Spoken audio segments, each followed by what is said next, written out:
ఇప్పుడు ఉన్న పరిస్థితుల్లో రియల్ ఎస్టేట్ రంగం అనేది ఎటువైపు వెళ్తా ఉంది?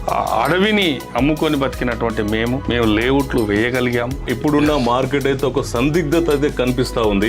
పడిపోయింది అంటారు జనరల్ గా, పడిపోదు. ఎప్పుడు కూడా రియల్ ఎస్టేట్ పడిపోదు, ఆగుతుంది. ఇప్పుడు కొత్తగా అనిపిస్తున్న పేరు ఫోర్త్ సిటీ. ఇది ప్రపంచంలోనే ఒక నెంబర్ 1 స్థానాన్ని సంపాదించుకోబోతున్న 4th ఫీచర్ సిటీ. గవర్నమెంట్ నుంచి కూడా ప్రభుత్వం చెప్తుంది ఇదేమాట. అంటే ఇతర ప్రపంచ దేశాలకే ఒక 4th సిటీ అనేది వాళ్ళ డౌట్స్, అంటే ఫ్యూచర్ లో అవుతుందా, ముందుకెళ్తుందా? హైటెక్ సిటీ కడతారంటేనే జనాలు నమ్మలే. Right exactly.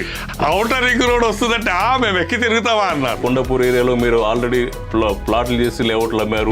ఇక్కడ నేను ఇన్వెస్ట్మెంట్ పెట్టలేదు, గీ రేట్ ఉండే గా రేట్ ఉంటేనే మాట్లాడుకుంటుంటారు తప్ప కొనాలి అనుకున్న వాళ్ళు కొనలేక ఇప్పుడు శ్రీశైలానికి 55 కిలోమీటర్ల ఫ్లైఓవర్ అది రావడం. కస్టమర్ ఇన్వెస్ట్ చేసుకుంటేనే రేపు భవిష్యత్తులో కోటీశ్వరుడు అవడానికి అనేది అవకాశం ఉందనేది మీరు చెప్తున్న మాట.